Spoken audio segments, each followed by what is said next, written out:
الشيطان الرجيم بسم الله الرحمن الرحيم ومن الناس من يقول آمنا بالله وباليوم الآخر وما هم بمؤمنين يخادعون الله والذين آمنوا وما يخدعون إلا أنفسهم وما يشعرون في قلوبهم مرض فزادهم الله مرضا ولهم عذاب أليم بما كانوا يكذبون.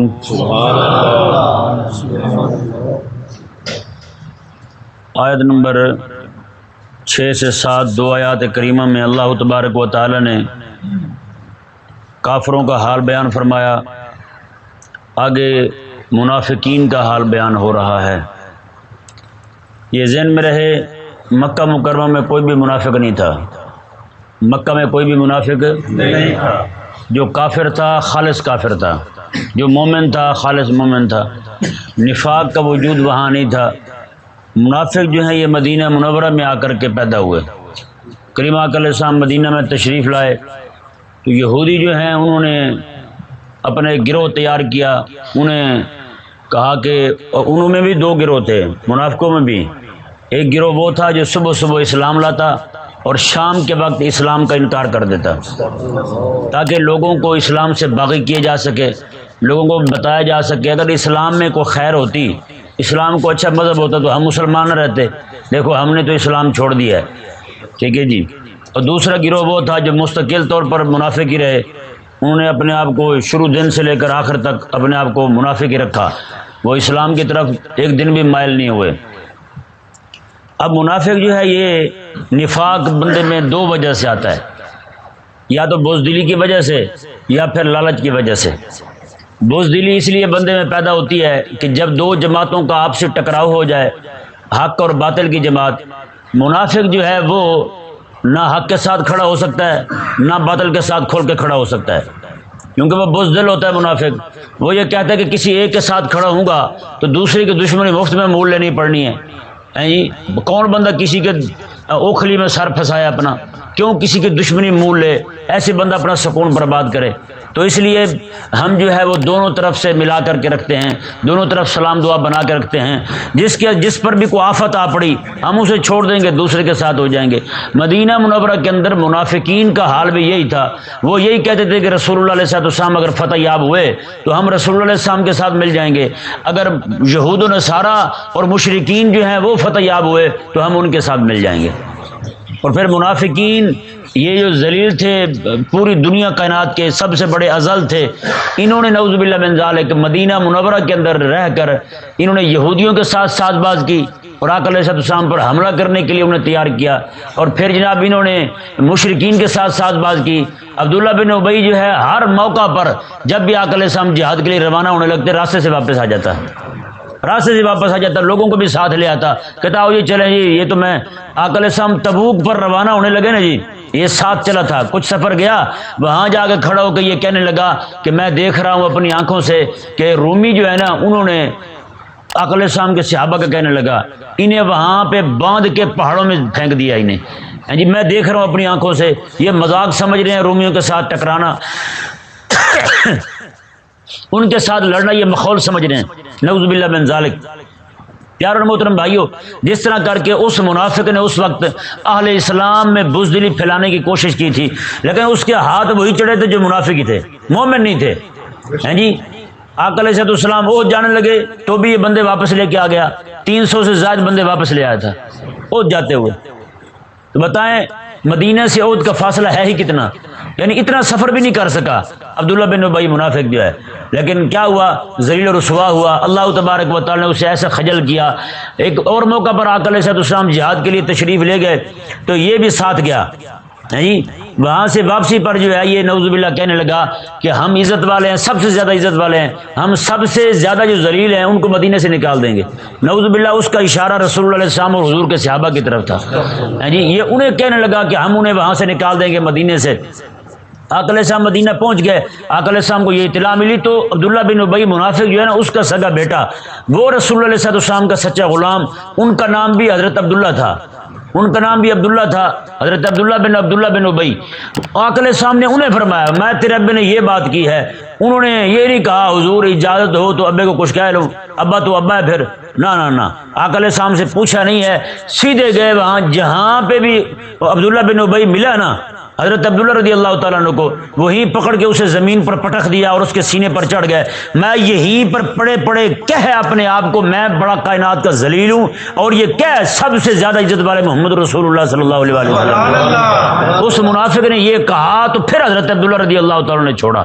اب کیا ظاہر ہوتا ہے اس بات سے، جب یہ بات حضور کو پتہ چلی نا، آقا علیہ السلام حضرت عبداللہ پر بڑے خوش ہوئے۔ حضور نے یہ نہیں فرمایا کہ وہ تیرا باپ تھا تو نے اپنے ابے کے ساتھ یہ کر دیا ہے، نہ آقا علیہ السلام نے ان کی اس بات کو ان کے عمل کی تحسین فرما کر بتایا، میں جب بھی میری عزت اور ناموس کی بات آئے گی، نہ پھر کوئی ماما دیکھا جائے گا، نہ کوئی چاچا دیکھا جائے گا، نہ پھپھا نہ ابا دیکھا جائے گا، کسی کو بھی نہیں دیکھا جائے گا، پھر یہ دیکھا جائے گا مالک مجھ سے چاہتا کیا ہے بس۔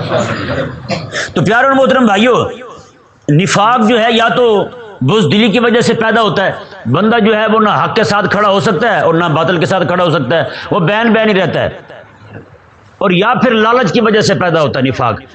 بندہ لالچی ہوتا ہے، دو جماعتیں آپس میں ٹکرا رہی ہیں، وہ یہ چاہتا ہے کہ دونوں سے لیتا رہوں کچھ نہ کچھ، ادھر سے بھی مل جائے ادھر سے بھی مل جائے۔ کریمہ کا صلی اللہ علیہ وآلہ وسلم نے منافق بندے کی جو مثال بیان کی ہے نا، میں کہتا ہوں قسم خدا کی ایسی مثال پوری کائنات میں دی ہی نہیں جا سکتی، ایسی مثال حضور نے دی ہے۔ اب میں آپ کے سامنے آقا علیہ السلام کی دی ہوئی مثال بیان کرنے لگا ہوں، کوئی بندہ یہ نہ کہے کہ جی وہ ایسی بات کر دی آپ نے، میں نے کہا میں نے ایسی بات نہیں کی، یہ بات امام الانبیاء نے فرمائی ہے، ہاں میں اپنی طرف سے نہیں کہہ رہا۔ کریمہ علیہ السلام نے ارشاد فرمایا مثل المنافق کشات العائرہ، فرمایا کہ منافق کی مثال اس بکری جیسی ہے، بکری کا جب جی چاہ رہا ہو بکرے کا تو اسے کیا کہتے ہیں، بہار آئی ہوئی ہے اس پر، یا بکری اٹھی ہوئی ہے، یا کوئی بھی لفظ اس طرح کا بولتے ہیں۔ رسول اللہ علیہ السلام نے ارشاد فرمایا منافق کی مثال اس بکری جیسی ہے جو اٹھی ہوئی ہو، جس کو بکرے کی طلب ہو۔ فرمایا رسول اللہ علیہ السلام نے دو ریوڑ جا رہے ہوں، وہ کبھی ادھر جائے گی کبھی ادھر جائے گی بکرا ڈھونڈنے کے لیے، وہ کہے گی کہ شہوت پوری ہونی چاہیے اور کچھ ہوتا ہے ہو جائے، مجھے نہیں کسی چیز سے غرض، بس میری تمنا پوری ہونی چاہیے بس۔ رسول اللہ علیہ السلام نے یہ منافق بندے کی مثال ہے۔ بتائیں یار اس سے بڑی مثال ہو سکتی ہے کوئی؟ اشات العائرہ، میں کہ جس پر بہار آئی ہوئی ہے بکرے پر، بکرے کی بہار آئی ہے اور بکرے کی طلب ہے اسے، رسول اللہ علیہ وسلم میں منافق کی مثال ایسی ہے۔ مطلب کیا ہے؟ تو میں کہ جس طرح بکری اپنی شہوت پوری کرنے کے لیے کبھی اس ریوڑ میں جاتی ہے کبھی اس ریوڑ میں جاتی ہے، کریمہ علیہ السلام نے منافق جو ہے اسے بھی صرف اپنی خواہش اپنی شہوت سے غرض ہوتی ہے، اسے نہ دین سے غرض ہے، نہ اسلام سے غرض ہے، نہ رسول اللہ علیہ السلام کی عزت و ناموس سے غرض ہے، نہ رب تبارک و تعالیٰ کی توحید کی ناموس سے غرض ہے، اسے صرف غرض ہے پوری کائنات کے اندر تو صرف یہی ہے کہ اس کی شہوت پوری ہونی چاہیے۔ وہ کبھی کافروں کی جھولی میں بیٹھے گا اور کبھی جناب مسلمانوں کی جھولی میں بیٹھے گا، وہ کبھی یہود و نصارہ کی جھولی میں جا کے بیٹھے گا، کبھی کسی اور کی گود میں بیٹھے گا۔ یہ رسول اللہ علیہ السلام نے بیان فرمائی ہے۔ اب آپ بتائیں یار منافقوں کی مثال ایسے ہے یا نہیں؟ جی رسول اللہ علیہ السلام کی عزت و ناموس کا مسئلہ ہو تو یہ جناب کیا کریں گے، یہ یہود و نصارہ کو جا کر کہیں گے ہم نے آپ کے کہنے پر، ہم نے آپ کی منشا پر، ہمارے ہی ملک کے اندر جو رسول اللہ علیہ السلام کی عزت و ناموس کی بات کرنے والے تھے ہم نے انہیں اٹھا اٹھا کے جیلوں میں پھینکا ہے، ہم نے بوڑھے عالم شہید کر دیے ہم نے، جی 70-80 سال کے بزرگ سے مفتی یوسف سلطانی صاحب رحمہ اللہ انہیں جیل میں رکھ کے شہید کر دیا گیا۔ ایک مولانا مفتی منیر احمد نعیمی مفتی منیر احمد صاحب تھے، وہ شیخ الحدیث تھے ایک جامعہ کے، انہیں جناب جب لے کے جانے لگے نا پکڑ کے، انہیں شوگر تھی بیمار تھے، ان کا پاؤں سلنسر پر آ گیا، پاؤں اٹھانے نہیں دیا گیا، سلنسر پر ہی رہا پاؤں ان کا جیل جانے تک، ایسے لے کر گیا انہیں تھانے جہاں بھی لے گئے، بہرحال اسی حالت کے اندر ان کی ٹانگ بھی کٹی جی، پھر انہیں علاج کی بھی اجازت نہیں دی گئی، ایسے ہی وہیں پہ شہید ہو گئے۔ بتائیں بھائی، تو ان کا حال اچھا یہ کافروں کو دکھانے کے لیے ہے، ہم نے ان کے 1 لاکھ سے بھی زیادہ بندے جیلوں میں ڈال دیے۔ سیدہ جو خواتین تھی مائی صاحبہ، ان کی جناب پردے کا خیال نہ رکھا گیا، ان کے گھروں کے اندر گھسے، علماء کی داڑیاں نوچی انہوں نے، اور جب بات آئی اہل اسلام کو دکھانے کی پھر تسبیح بھی پڑھنے لگے۔ پھر ننگے پاؤں جناب مدینہ شریف بھی جانے لگے لوگوں کو دکھانے کے لیے، شب بھر میں پی اور صبح کو توبہ کر لی، رند کے رند رہے اور جنت بھی ہاتھ سے نہ گئی۔ ایسے منافقین کا یہ ٹولہ ہے، تسبیح بھی پھیر رہے ہیں، رسول اللہ پر درود بھی پڑھ رہے ہیں، اور ساتھ رسول اللہ علیہ السلام کے غلاموں کے ساتھ یہ رویہ بھی اختیار کر رہے ہیں، یہ اہل اسلام پر یہ ظلم بھی کر رہے ہیں۔ بتائیں بھائی ہے منافق یا نہیں؟ میں آپ کو بھی بتاتا ہوں، ذرا واضح کرتا ہوں، میرے پاس دو تفسیریں، معتبر ترین تفسیریں۔ یہ ایک تفسیر نعیمی ہے۔ تفسیر نعیمی یہ وہ تفسیر ہے، مفتی احمد یار خان نعیمی رحمہ اللہ مدینہ شریف میں، تو انہوں نے وہاں درخواست دی کہ میرے دن اور بڑھائے جائیں، میں حضور کے شہر میں زیادہ رہنا چاہتا ہوں۔ ممبئی انڈیا کا ایک شہر ہے، وہاں کے ایک حاجی صاحب تھے، انہیں خواب میں حضور فرما رہے ہیں، اب بتائیں جی کام کون کر رہا ہے؟ مفتی احمد یار خان نعیمی تفسیر یہ لکھ رہے ہیں، اور خواب میں آقا علیہ السلام کسے کہہ رہے ہیں؟ ممبئی کے بندے کو، جن سے کام لیا جا رہا ہے، سیدھے ان کو نہیں فرما رہا ہے، کسی اور کو فرمایا۔ اس سے ثابت کیا ہوتا ہے؟ معشوق جو ہوتے ہیں نا، محبوب جو ہوتے ہیں، وہ بھی تڑ پاتے ہیں۔ اللہ اکبر۔ تو آقا علیہ السلام نے انہیں خواب میں فرمایا، اسے کہو کہ اپنی تاریخ نہ بڑھوائے، زیادہ دن یہاں نہ رہے، واپس جائے پاکستان، وہاں جا کے تفسیر نعیمی لکھے، وہاں قرآن پاک کی تفسیر لکھے۔ بتائیں بھائی یہ ایسی تفسیر ہے؟ یہ دکھائیں جی یہاں پہ منافقین کی اقسام بیان کرتے ہوئے، یہ تفسیر نعیمی اس کی پہلی جلد ہے، صفحہ نمبر 162 ہے۔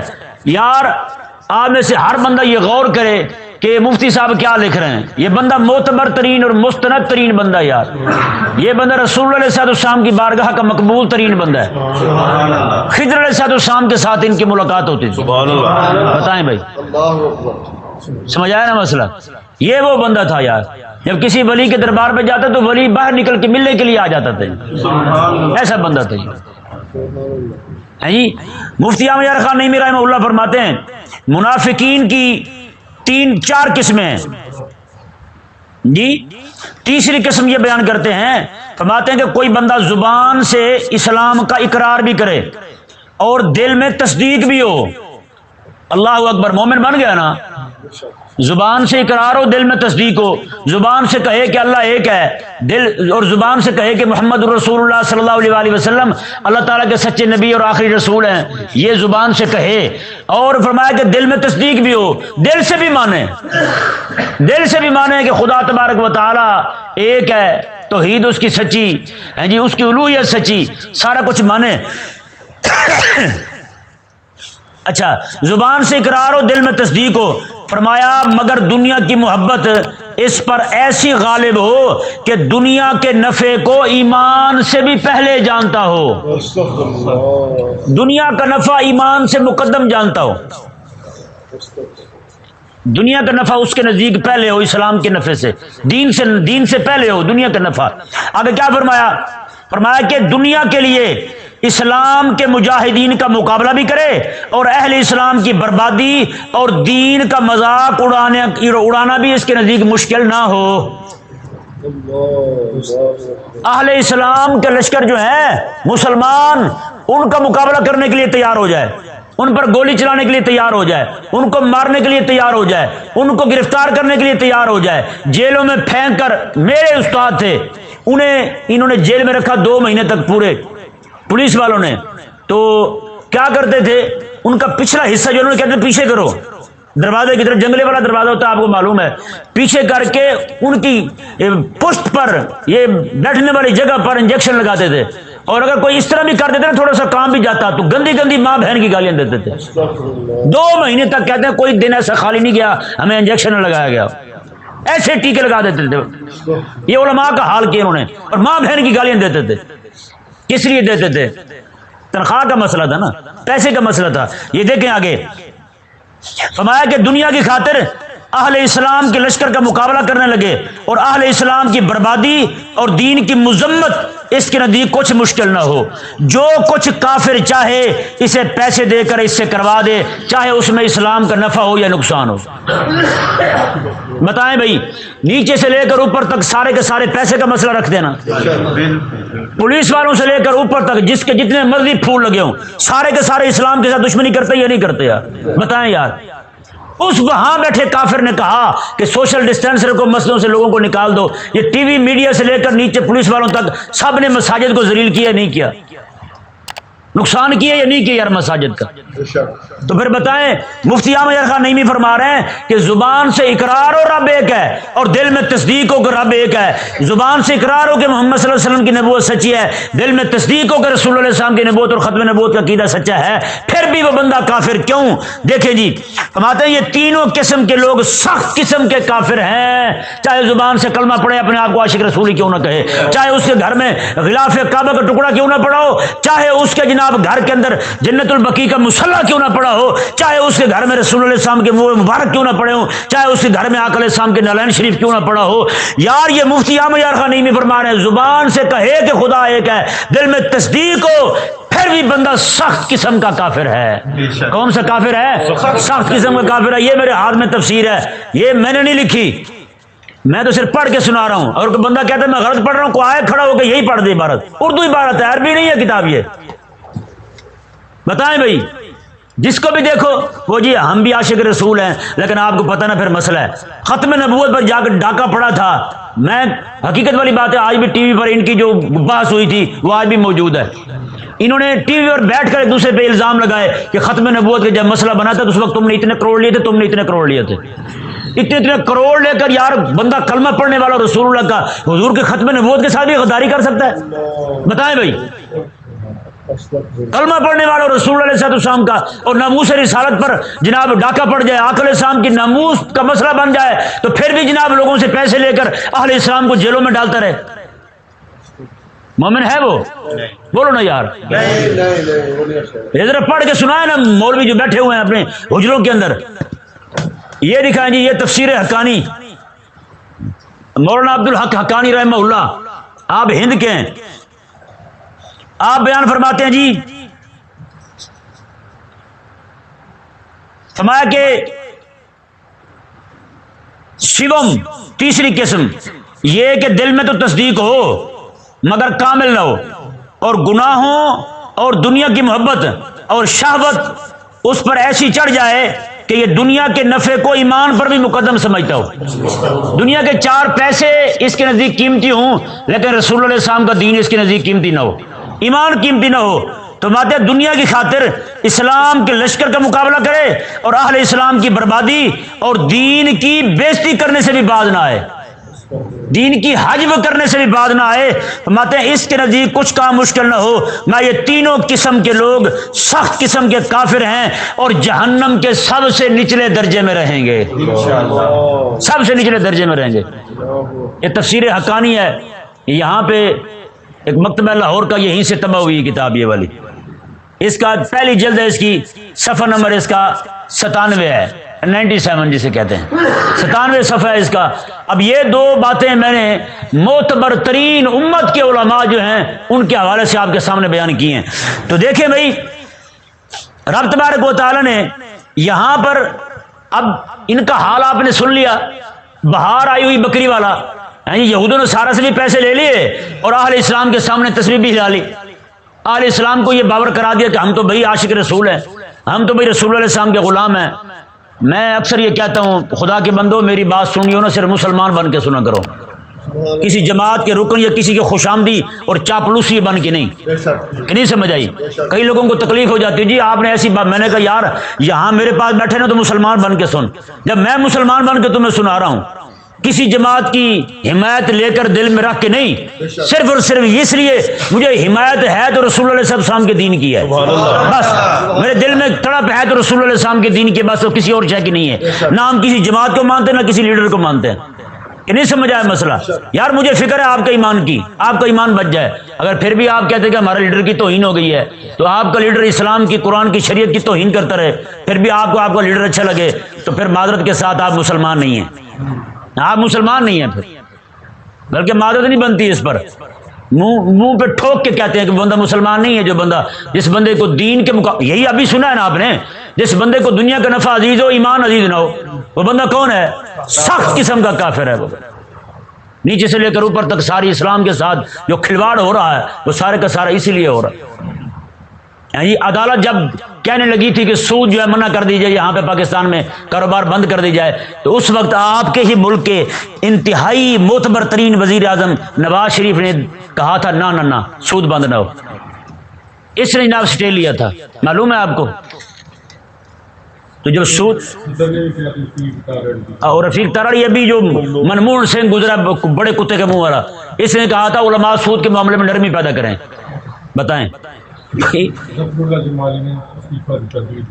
ہاں انہی کی بات پر جناب ایک بندے نے جناب ان کو چھوڑ دیا، ان کی جماعت ہی چھوڑ دی، اس نے کہا کہ سارے جہان برباد ہو جائیں گے، یہ ایسے کمینے لوگ ہیں، اور اس نے لعنت بھیجی تھی ان کی اسمبلی پر۔ پیارے محترم بھائیو آپ کو بھی مبارک ہو، پرسوں والے دن جو ان کی گت بنی ہے آپس میں، آپ نے بھی دیکھا ہوگا، وہ جو بھاشن دیتے تھے جناب کیلے کی ریڑھی والے، اور کہتے تھے جی مولوی نے بڑا ظلم کیا ہے، انہوں نے تو پکڑ کے پولیس والوں کو ایسا پھینٹر لگایا طبیعت صاف کر دی ان کی۔ اب تو پولیس والے بھی نہیں بول رہے، نہ ڈبو چودھری پریس کانفرنس کر رہا ٹی وی پر آ کر کتے والا منہ لے کر، ہوا ہے کہیں؟ نہیں ہوا، کبھی بھی نہیں ہوگا، دیکھنا ان کو 7 قتل معاف ہیں، جو مرضی کرتے ہیں سب کچھ معاف ہے ان کو۔ بہرحال یہ دیکھیں جی اللہ تبارک و تعالیٰ نے ارشاد فرمایا جی وَمِنَ النَّاسِ مَن يَقُولُ آمَنَّا بِاللَّهِ وَبِالْيَوْمِ الْآخِرِ، اور فرمایا کہ کچھ لوگ وہ ہیں جو کہتے ہیں کہ ہم ایمان لائے اللہ پر اور آخرت کے دن پر۔ تو ایمان سے 2 چیزوں پر لانے سے پورا تو نہیں ہوتا نا، کہ نہیں؟ سب کو ماننا ضروری ہوتا ہے نا، سب کو ماننا ضروری ہوتا ہے۔ تو یہاں پر یہ ذہن میں رہے 2 چیزیں یہاں اس لیے بیان کی گئیں، جیسے مثال کے طور پر آپ کہتے ہیں یار A to Z، کہتے نہیں کہتے؟ A to Z کا مطلب کیا ہوتا ہے کہ ایک حرف پہلے والا بول دیا اور ایک آخری بول دیا، مطلب کیا ہے؟ سب کے سب شامل ہیں۔ جیسے کہتے ہیں زید عمر بکر، زید بکر عمر جو بھی ہو، مطلب یہ کہ سارے کے سارے لوگ اس میں شامل ہیں۔ تو یہاں پر بھی ایک عقیدے کا پہلا عقیدہ، عقائد اسلامی کا پہلا عقیدہ توحید ہے، اسے کہا، اسے بیان کیا، اور سب سے آخری عقیدہ جو ہے یہ اسلام کے اساسی عقائد میں سے وہ عقیدہ آخرت ہے۔ رب تبارک و تعالیٰ نے دونوں کو بیان کیا، مطلب کیا ہے اس کا؟ اس میں سارے عقائد شامل ہو گئے، کوئی یہ نہ کہے کہ یہ 2 عقیدے رکھ کے بندہ مومن ہو گیا، نہ نہ نہ۔ رب تعالیٰ نے فرمایا کہ کچھ لوگ وہ ہیں جو یہ کہتے ہیں ہم ایمان لائے اللہ پر اور آخرت کے دن پر، اللہ تعالیٰ نے فرمایا وما ہم بمومنین، حبیب پیارے وہ یہ کہتے ہیں کہ ہم مومن ہیں، لیکن اللہ فرما رہا ہے وما ہم بمومنین، یہ مومن نہیں ہے، یہ مومن نہیں ہے۔ کلمہ پڑھتے پھرتے ہیں، نماز رسول اللہ کے پیچھے پڑھتے ہیں، لیکن کیا ہے؟ ان کو دنیا کا نفع عزیز ہے، ایمان عزیز نہیں ہے، دنیا کا نفع انہیں عزیز ہے۔ آگے دیکھیں جی رب تعالیٰ نے فرمایا یخادعون اللہ والذین آمنوا وما یخدعون الا انفسهم وما یشعرون، میں کہ یہ لوگ اللہ کے ساتھ دھوکہ کر رہے ہیں اور اہل ایمان یعنی صحابہ کے ساتھ دھوکہ کر رہے ہیں، اپنے حساب سے اپنے عقل کے مطابق یہ چاہ رہے ہیں ہم رب کو دھوکہ دے رہے ہیں، بل رب کو کوئی دھوکہ دے سکتا ہے؟ رب تبارک و تعالیٰ کے پاک پیغمبر امام الانبیاء علیہ السلام کے غلام حضرت عمر، ان کو کوئی دھوکہ نہیں دے سکتا، ان کو کوئی دھوکہ نہیں دے سکتا۔ تو یہ رب تبارک و تعالیٰ کو دھوکہ دینے کی کوشش میں رب تعالیٰ نے فرمایا کہ یہ اللہ تعالیٰ کو اور صحابہ کو دھوکہ دے رہے ہیں۔ وما کیوں کہ آ کر کہتے تھے کہ ہم ایمان لائے ہیں جی، ہم مسلمان ہیں، ہم بھی آپ کا رسول اللہ علیہ السلام کا کلمہ پڑھنے والے ہیں، ہم بھی الحمدللہ عاشق رسول ہیں۔ یہ دعویٰ بھی بڑا عجیب ہے، اہل ایمان کو نہیں کرنا پڑتا۔ ہاں جی آپ نے کبھی کھڑے ہو کے کہا ہے کسی کو ہم بھی الحمدللہ عاشق رسول ہیں؟ یہ کہتے وہی ہیں جو اسلام پہ حملہ بھی کرتے ہیں، پھر اہل اسلام کی ہمدردی ادھر سے انگریز سے پیسے لے کر اہل اسلام کو گولیاں بھی مار دی، اور ساتھ ساتھ جو ہے وہ اہل اسلام کو یہ بھی کہنے لگے کہ ہم تو الحمدللہ آپ کے ساتھ ہیں، ہم تو ویسے مجبوری تھی یار، تنخواہ کی مجبوری تو یزیدیوں کو بھی تھی، یزیدی بھی یہی کہتا ہے امام حسین کو ہم ہیں آپ کے ساتھ، دل ہمارا آپ کے ساتھ دھڑکتا ہے، پر کیا کریں تنخواہ جو یزید دیتا ہے، ہم نے تنخواہ دیکھنی ہے، مجبوری ہے، بچے ہیں چھوٹے چھوٹے، پھر ان کا کیا کریں؟